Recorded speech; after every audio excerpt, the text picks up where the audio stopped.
comenta que realmente el pueblo del que procedían ellas fue de los pueblos más afectados, uno de los cubiertos, digamos, y que entonces no era posible, digamos, no se lo permitían de ninguna de las maneras que pudiesen volver, pero que bueno, ellas lo extrañan igualmente.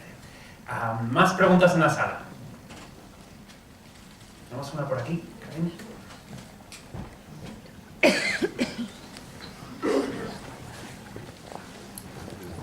¿Os ha gustado la película? ¿Os ha sorprendido la película? Sí. Genial. Vamos con la pregunta. Sí, bueno, muy breve a nivel de curiosidad, ¿cómo puede ser que esta gente, si es ilegal, la situación que están, tengan luz, etcétera, como parece que tienen, y cobertura de teléfono y todo? Y bueno, ¿cuánto tiempo había durado la grabación?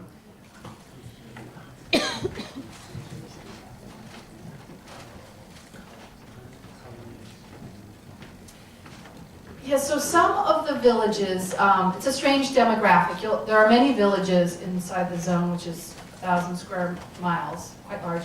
And some of them are on the infrastructure. There's still some infrastructure left because of building the new safe confinement and what it takes to maintain reactor number 4. So some of them have electricity still. Others are subsistence living, you know, everybody's getting water from the well, so there's a variety. But Hannah, like in that last scene you saw, she turned the light on, and her village is sort of in the path of the infrastructure that still exists.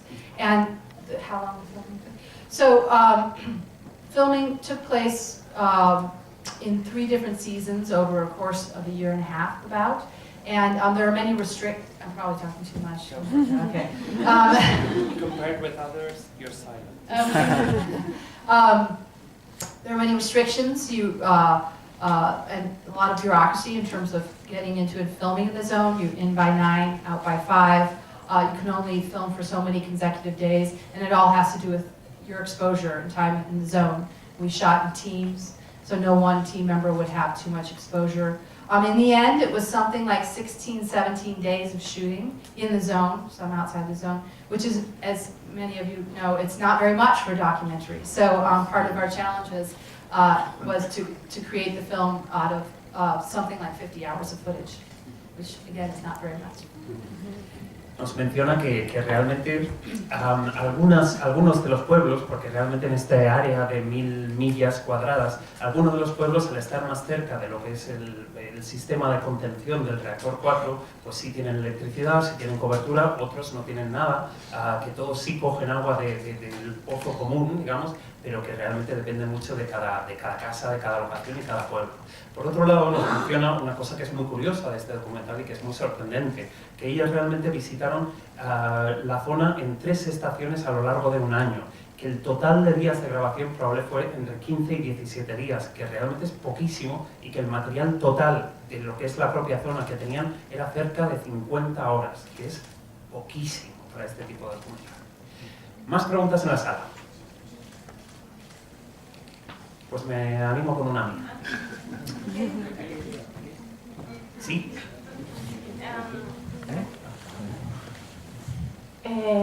I'm going to try my English. Okay. Who was with you translating these women?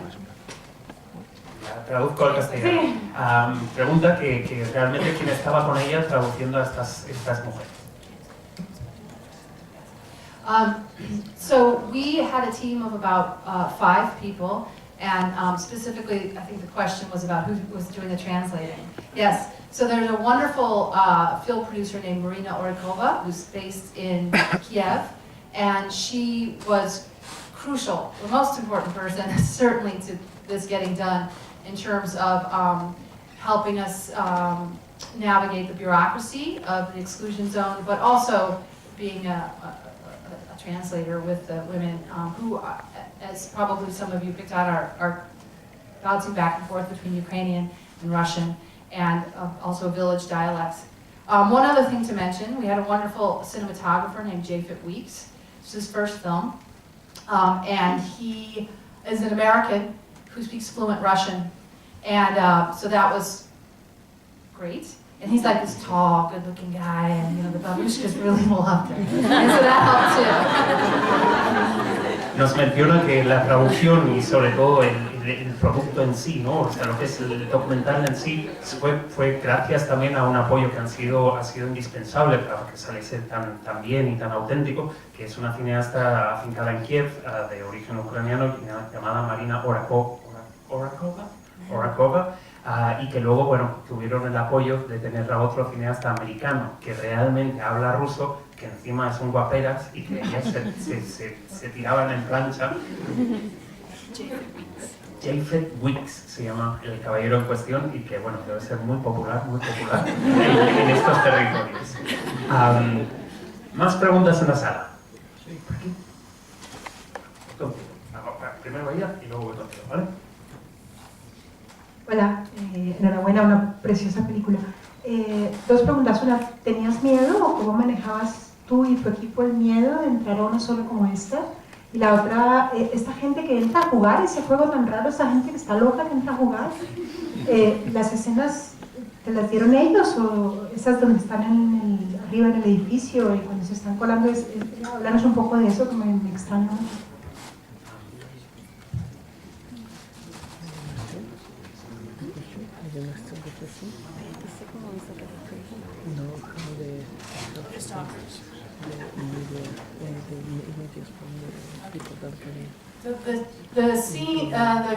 The story of the stalkers, which is the young men and also incidentally some women too, who are sneaking into the zone, in some cases imitating a video game, in other cases wanting to explore what has essentially become a wildlife refuge, or also seeking out the hot spots with their dosimeters.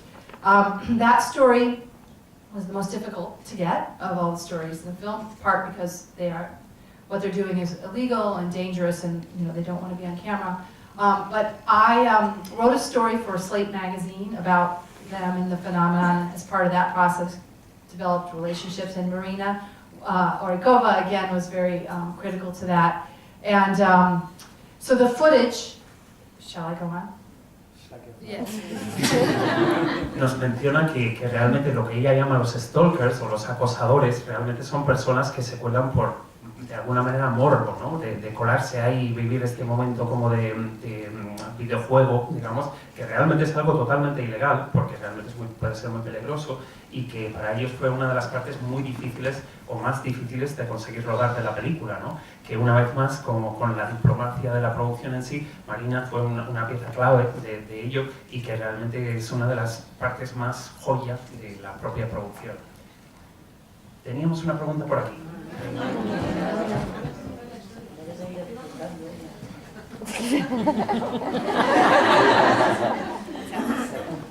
Second part, okay, those stalkers. So the footage was a combination of their cell phone footage that they'd shot over the years, and then also at a certain point, once there was a relationship development. Well, first let me say, I was very clear, you should never go back into the zone. You shouldn't be doing this. But if you are going to go, you take this GoPro camera, which was get some better footage. They go in quite frequently. So it was a combination of older footage shot over time. And I just wanted to say, in some cases, their story seems like, reckless antics on one level, but I also think that reactor number 4 and the Chernobyl tragedy was at the center of their generation, and it defined their generation, and often took the lives of their parents or grandparents.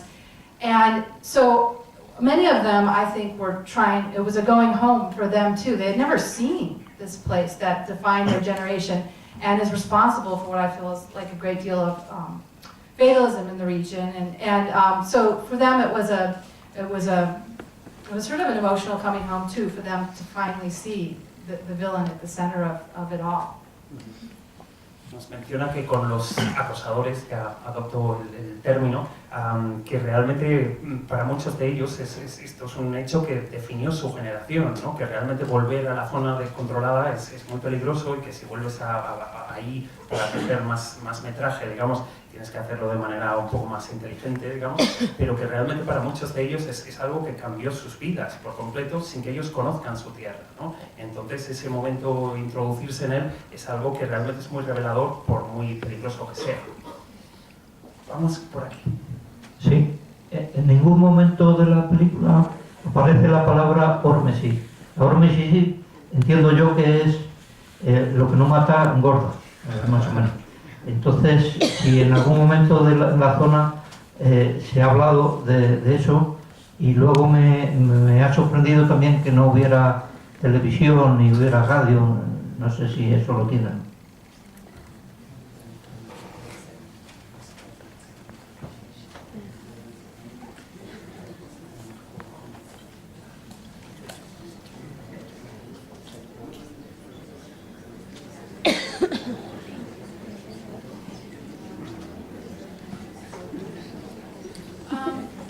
Yes, so the comments about the radios and TVs, that some of them, just like the electricity, some of them do have that.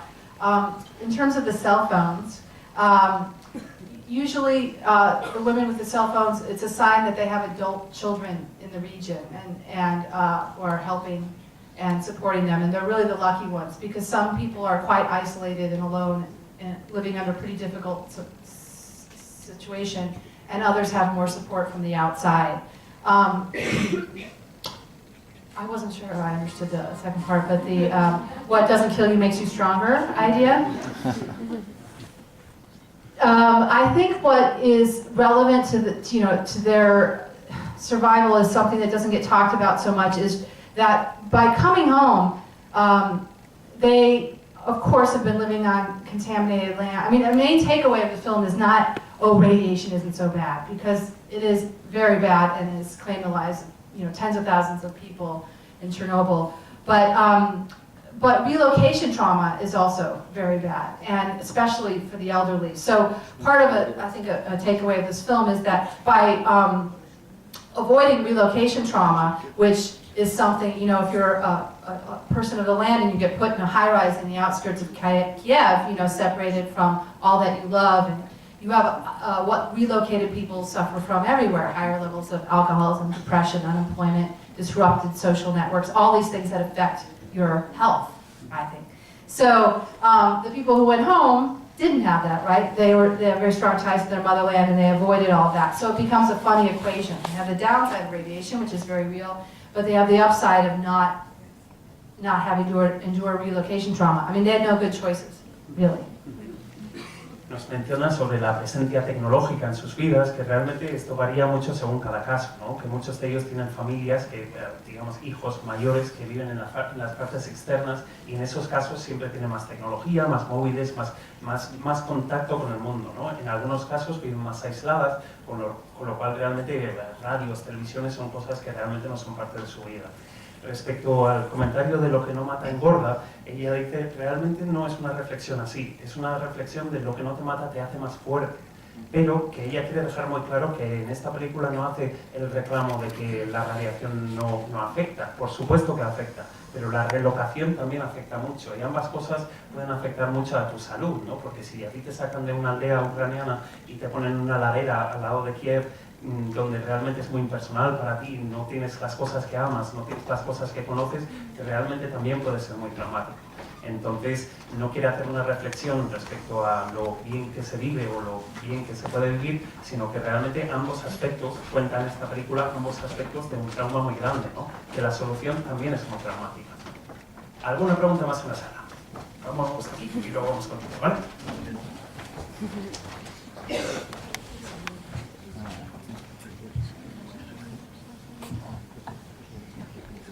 You mentioned the word motherland, and they refer to it, they say Rodina.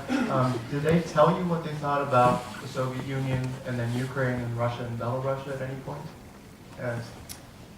nos pregunta que realmente se habla mucho de la tierra madre, ¿no? Pero que realmente le da mucha curiosidad saber si ellas contaron cómo fue sus experiencias con la Unión Soviética, el proceso, los cambios. They didn't speak politically in that way, very rare. And after Maidan happened, and we would say, oh, you know, what do you think about that? Kind of,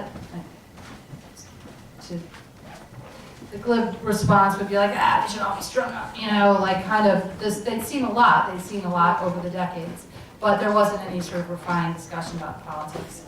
And lo traduzco al castellano. Nos menciona que realmente ellas no entraban en detalle de política, ¿no? Pero que realmente sí tenían esa reacción como muy aldeana de, sí, este y aquel, ¿no? Que realmente ellas han contado cosas o han compartido cosas que no las ha querido plasmar en la película también y que realmente no entraban en profundidad a hablar del tema político y de los cambios políticos en sí. Creo que tenemos aquí. Sí, vale, pues te había prometido a ti. Vamos a ver. Okay. There was that scene with the young guide and the babushkas were basically force-feeding her and she said that it's insulting to not have the food. I'm curious about you and your crew, whether you were in situations where you had to do things that you actually weren't very comfortable with and might have be bad for your health, that or other things, and how you handled that kind of thing. Nos preguntan aquí en primera fila que una de las secuencias o una de las escenas es cuando están forzando a comer al guía, ¿no? a la guía, a la joven guía, que realmente ella dice, es que es muy mala educación si no me lo como, ¿no? Y pregunta a ver si ellas también en el rodaje o en el tiempo que estuvieron ahí se vieron forzadas a hacer cosas que a nivel salud se sentían un poco incómodas o fuera de lugar. so one of the first rules, probably the most important rule of Zone is to not eat or drink the local food. But as Vita in the film says, you know, they get insulted, lethally insulted, right? So, and of course, hospitality and food, and if anybody has any babushkas, they know it runs very, very deep. So sitting down and filming without having, you know, a few dumplings is tough. But that being said, we tried to have as little as possible, and the really dangerous thing was the moonshine, though, because once you have, I don't know how radioactive it is, but once you have one shot, you're like, radiation is so bad.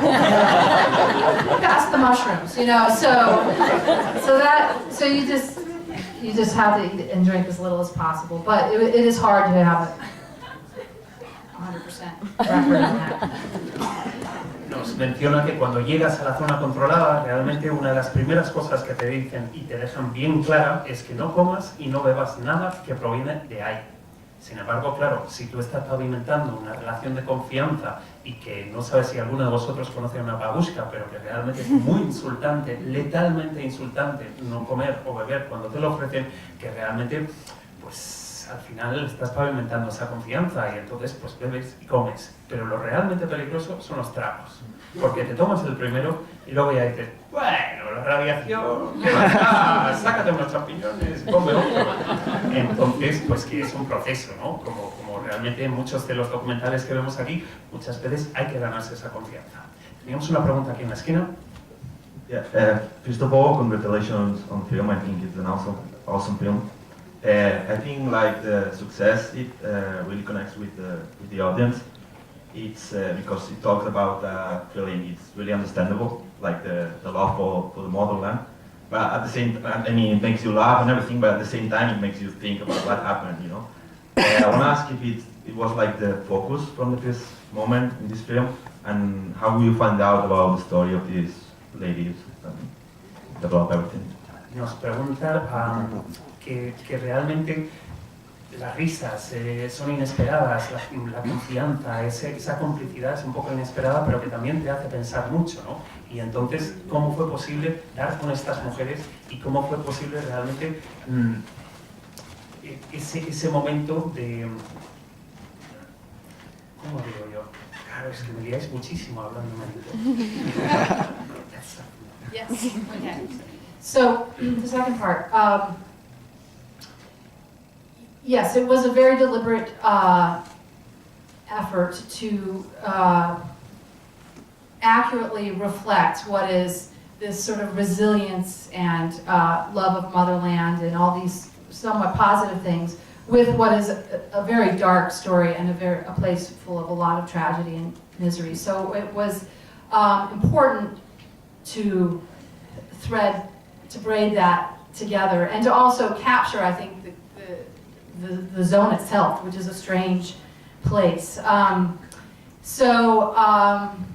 I think it could have been a misstep and an easy misstep to make to be too light about the women, because they are very funny.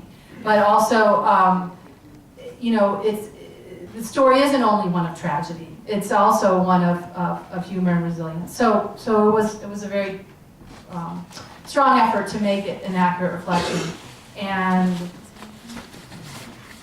so in 2010, I was covering the 25th anniversary of the accident for a program called Globe Trekker, which is a travel program. I don't know if it's on here. Anyway, and stumbled across this reality that there were people living inside the zone. And then I went back and wrote an article, more in-depth piece about the community, and then started filming in 2012. Yeah, so, plus, you know, when they say things like, goodbye brain, see you tomorrow, like, how can you not put that in, right? You know, it's just like, there were just some great moments. Nos menciona primero que realmente para ella era un ejercicio de compensar lo oscuro y lo claro de esta historia, que realmente sí, obviamente ellas son muy divertidas, pero realmente también sucede la tragedia, y que parte del ejercicio era hacer ese balance entre estas mujeres divertidas que tienen mucha fuerza humana, son muy brillantes y muy divertidas, pero a la par viven este extraño espacio, este extraño sitio, y ha pasado esta cosa horrible, ¿no? Y que realmente quería tener un muy buen equilibrio entre ambas cosas. Respecto a la búsqueda de ellas, en el 2010 estaba realizando una pieza de periodística para un canal que aquí no se ve, pero para un canal de televisión de viajes respecto al 23 aniversario del desastre, ¿no? Y que realmente ahí fue cuando fue viendo el potencial que tenía, y cuando tienes una fecha muy grande viniendo más adelante dices, oye, pues esto puede ser una película, ¿no? Entonces en el 2012 regresó ahí, empezó a darle forma, pero ya con una idea más clara y ya con esta selección de estas tres mujeres geniales que nos cuentan una historia que nos es inesperada, sorprendente, fresca y muy valiente. Una pregunta arriba. Thank you.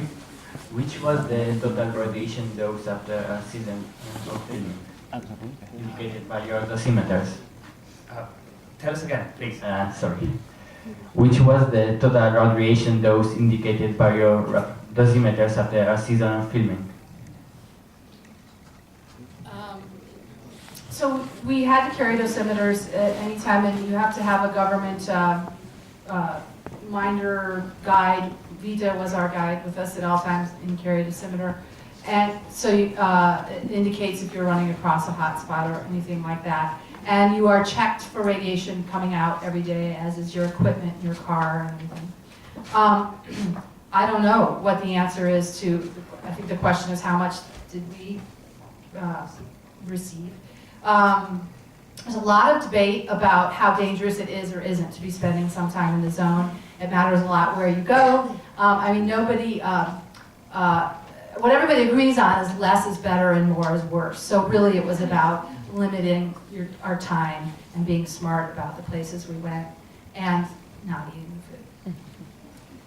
La pregunta era a ver si realmente ellas habían tenido una medición de los decímetros o la exposición que habían tenido a la radiación, y que realmente cuando tú entras a la zona es obligatorio llevar un medidor, porque realmente si estás en una zona caliente o una zona de alta radiactividad tienes que saberlo en el momento. Por supuesto, cada vez que entras y sales de la zona te hacen un control, pero que al fin y al cabo realmente tampoco sabes cuánto es mucho y cuánto es poco. Generalmente el debate es más decir cuanto menos mejor, ¿no? Pero que realmente no es una cosa que puedas controlar, y yo me imagino, porque he estado hablando con ella bastante tiempo, cuando estás ahí y ves lo que está pasando delante tuyo y tú realmente lo que quieres es sacar tu historia, me imagino que aguantas bastante. Que realmente no es una cuestión de exponerse de más, pero por otro lado realmente estás con una misión muy clara. Tenemos una pregunta arriba del todo. Hola, muchas gracias por la película, nos ha gustado mucho. Queríamos preguntar que un aspecto de ella que nos ha gustado especialmente es que se haya centrado concretamente en, bueno, las vidas de un grupo de mujeres. Y queríamos preguntar un poco cuál es la motivación para hacer eso. Gracias.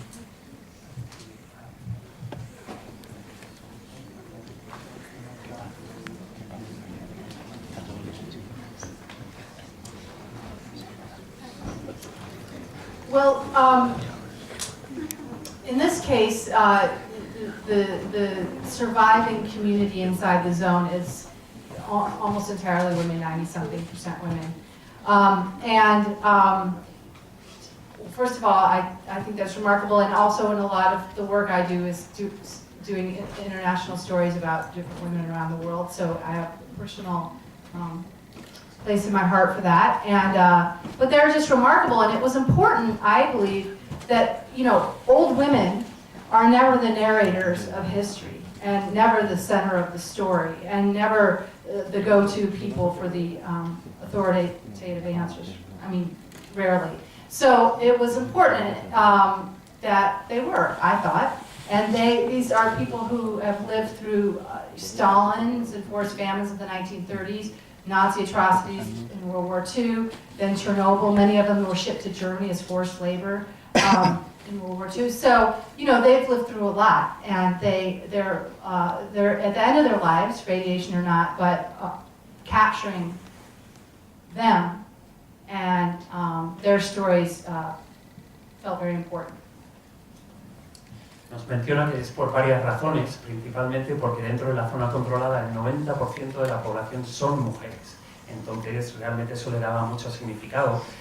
Por otro lado también porque estas mujeres han vivido mucho, son mujeres que han vivido la era de Stalin, son mujeres que han sobrevivido a atrocidades durante la Segunda Guerra Mundial y con los ataques de los nazis. Algunas de ellas fueron enviadas como trabajadoras obligadas, digamos, a Alemania durante la Segunda Guerra Mundial. Y aparte de eso, porque realmente su estilo como cineasta es contar historias de mujeres valientes, diferentes, realidades de mujeres a través del mundo. Entonces, con todo esto junto y más dando con este cast, podríamos decir, tan fantástico que realmente no se pudo resistir. Holly, thank you very much for being with us. Your film is fabulous, your film is fresh and very brave, and it brings a faraway reality to us that really makes us understand lots of things. And for us in DOCUMENTAMADRID, that is what we are looking for. Le digo que gracias, que su película es fresca, fuerte, valiente y sobre todo acerca una realidad lejana que no comprendemos, y que eso en DOCUMENTAMADRID es lo que buscamos todos los años. Un fuerte aplauso. Thank you very much.